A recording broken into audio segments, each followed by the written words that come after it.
एक ऐसी पार्टी जिसको कोई जनता तक नहीं जानती थी जब उसने राजनीतिक दुनिया में कदम रखा। सिर्फ और सिर्फ वो अपना नाम दर्ज करने के लिए ही चुनाव लड़ते थे। और आज के समय में वो पार्टी सिर्फ भारत में ही नहीं, पूरी दुनिया में अपना लोहा मनवा चुकी है, जिसका नाम बताने से पहले ही आप लोग समझ चुके होंगे कि वो पार्टी कोई और नहीं, श्री नरेंद्र मोदी की पार्टी बीजेपी है। तो चलिए दोस्तों, जानते हैं कि कैसे हुई बीजेपी की शुरुआत और कैसे बनी आज विश्व की सबसे बड़ी राजनीतिक पार्टी। 21 अक्टूबर 1951 को श्याम प्रसाद मुखर्जी ने भारतीय जनसंघ की स्थापना की थी। देश में 1977 में आपातकाल के दौरान कई पार्टियों का विलय हुआ और इस विलय से ही जनता पार्टी का जन्म हुआ। 1977 में पहली बार चुनाव लड़ रही जनता पार्टी भारी बहुमत के साथ विजय हुई और पार्टी को चुनाव में अकेले 295 सीट मिली।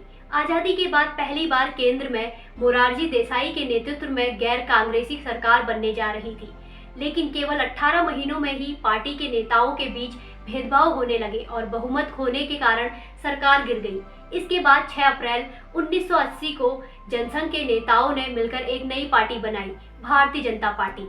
अटल बिहारी वाजपेयी को पार्टी का अध्यक्ष बनाया गया। 31 अक्टूबर 1984 को प्रधानमंत्री इंदिरा गांधी की हत्या होने के बाद देश में चुनाव करवाए गए, जिसमें भारतीय जनता पार्टी ने पहली बार हिस्सा लिया। 542 सीटों के लिए हुए चुनाव में कांग्रेस को 404 सीटों का भारी बहुमत हासिल हुआ और बीजेपी को 2 सीटों के साथ इस चुनाव में मुंह की खानी पड़ी थी। यहां तक कि पार्टी के अध्यक्ष अटल बिहारी वाजपेयी भी चुनाव हार गए थे। इसके बाद चुनाव में बीजेपी की सीटों का नंबर बढ़ता गया और आज देश के 20 से अधिक राज्यों में पार्टी की सत्ता है। हाल ही में 5 राज्यों के विधानसभा चुनावों में भी बीजेपी को 4 राज्यों में जीत मिली है।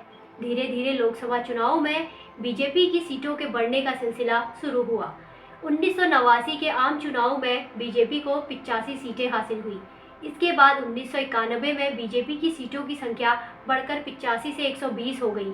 असल शुरुआत 1996 में हुई, जब लोकसभा चुनावों में पार्टी को 161 सीटें हासिल हुई और पार्टी ने सरकार बनाई, लेकिन बहुमत न मिलने के कारण केवल 13 दिनों तक ही ये सरकार रह सकी। इसके बाद 1998 में हुए चुनाव में बीजेपी को 182 सीटें प्राप्त हुई और नेशनल डेमोक्रेटिक अलायंस यानी कि एनडीए के साथ मिलकर पार्टी ने गठबंधन से सरकार बनाई।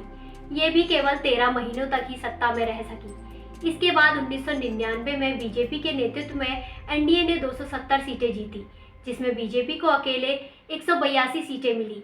इसके बाद वाजपेयी देश के प्रधानमंत्री बने और 5 सालों बाद 2004 में चुनाव हुए, जिसमें बीजेपी को 188 सीटों के साथ एक बार फिर से हार का सामना करना पड़ा। इसके बाद 2009 में भी केंद्र में यूपीए की सरकार बनी और बीजेपी को केवल 116 सीटों के साथ विपक्ष की भूमिका मिली। लेकिन 2014 में बीजेपी ने जबरदस्त वापसी की। मोदी को पीएम फेस बनाकर बीजेपी ने 2014 में 282 सीटों के साथ पूर्ण बहुमत हासिल किया और केंद्र में सरकार बनाई। इसके बाद 2019 में बीजेपी की सीटों की संख्या 303 हो गई। 1980 में बनी पार्टी विश्व की सबसे बड़ी राजनीतिक पार्टी यानी कि वर्ल्ड लार्जेस्ट पॉलिटिकल पार्टी होने का दावा करती है। भाजपा का दावा है कि 18 करोड़ से अधिक लोग पार्टी के सदस्य हैं। 2014 में पीएम मोदी के नेतृत्व में भाजपा ने जबरदस्त काम किया।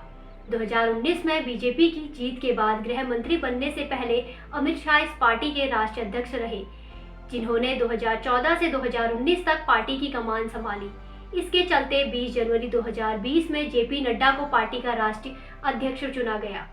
इस बीच पीएम मोदी ने 42वें स्थापना दिवस के अवसर पर देश भर में पार्टी के कार्यकर्ताओं से वीडियो कॉन्फ्रेंसिंग के जरिए बातचीत की।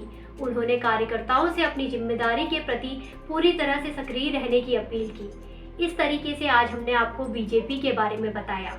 आशा करते हैं आपको ये वीडियो पसंद आया होगा। अगर आपको ये वीडियो पसंद आया तो इस वीडियो को लाइक करें और हमारे चैनल वी न्यूज़ को सब्सक्राइब करें। धन्यवाद।